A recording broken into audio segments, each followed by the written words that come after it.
दोस्तों जय हिंद जय भारत। मैं मिथिलेश कुमार आज आप लोगों को बताऊंगा कि एक दशक से पिछले 2 पंचवर्षीय में सपा पार्टी फेल क्यों हुई उत्तर प्रदेश में। जब अखिलेश जी के सत्ता में आने से पहले जो कार्यकाल था मुलायम सिंह यादव जी और शिवपाल सिंह यादव जी का, तो ये लोग जो थे ये लोग बहुत गरीब परिवार से थे। तो जब ये लोग गरीबी से उठे हुए लोग थे तो ये लोगों की भावनाओं को समझते थे कि पिछड़े लोगों की जरूरत क्या है, क्या उन्हें चाहिए। क्योंकि जब आप देखेंगे, जब मुलायम सिंह यादव जी मुख्यमंत्री बने पहली बार, तो उन्होंने एक चुंगी व्यवस्था को खत्म किया था।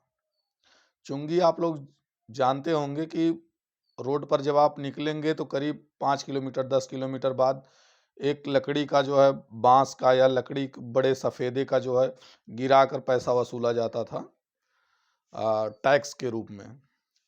तो चुंगी उन्होंने समाप्त किया। दूसरा, इतना भावनात्मक थे मुलायम सिंह यादव जी, भावना इतनी प्रबल थी, लोगों से जुड़ाव जो होता है परिवार का, कि उन्होंने जब रक्षा मंत्री थे तो सेना में एक नियम लागू किया कि जो भी भारत देश का जवान शहीद होगा बॉर्डर पर, उसकी बॉडी घर पर लाई जाएगी। उसके पहले बताते हैं कि केवल कैप आता था, वर्दी आती थी, ऐसा कुछ कथन लोग बताते हैं।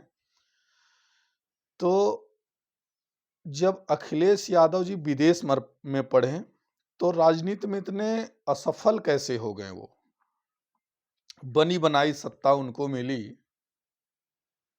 मुख्यमंत्री उनको उनके पिता बनाए, तो समस्या कहाँ आ गई। जैसा आज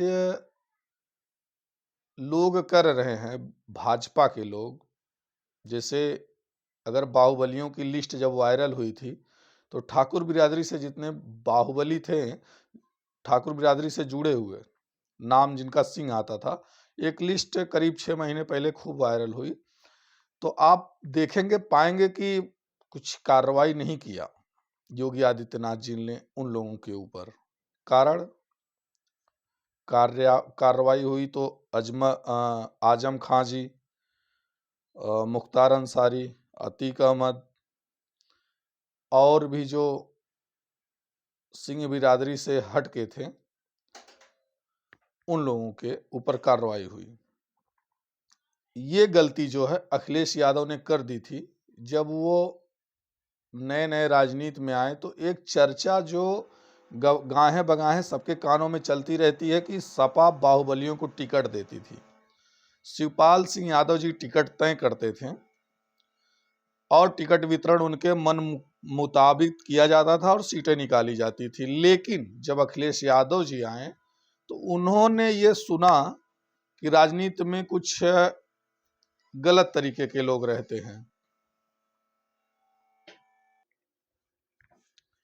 तो उन्होंने सुना कि राजनीति में कुछ दबंग तरीके के लोग एंट्री ले लिए हैं, जिसका विपक्ष वाले बराबर विरोध करते हैं, जिसके लिए हमें शर्मसार होना पड़ता है।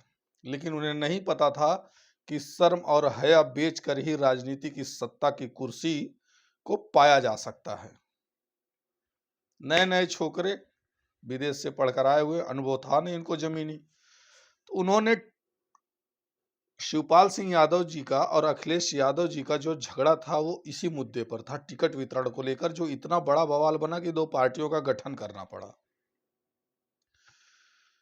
तो साफ छवि के नेताओं को अखिलेश यादव जी ने एंट्री दे दिया, टिकट दे दिया, और जो दबंग थे, जो सीटें जीत कर देते थे, जिनका दबदबा रहता था 1-2 सीटों पर, 2-3 सीटों पर, उनको राजनीति से बाहर का रास्ता दिखा दिया।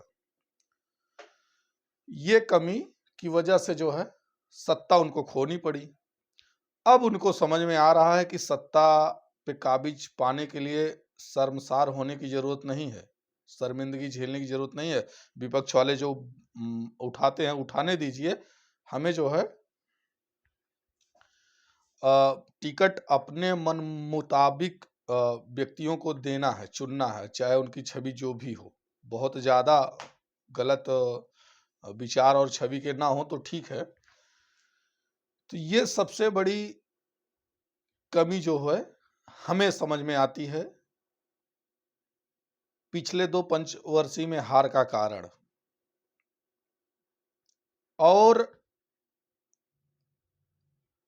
सपा पार्टी अगर अब क्योंकि दबदबा जो है वो प्रधानमंत्री जी की तरफ से चलता है,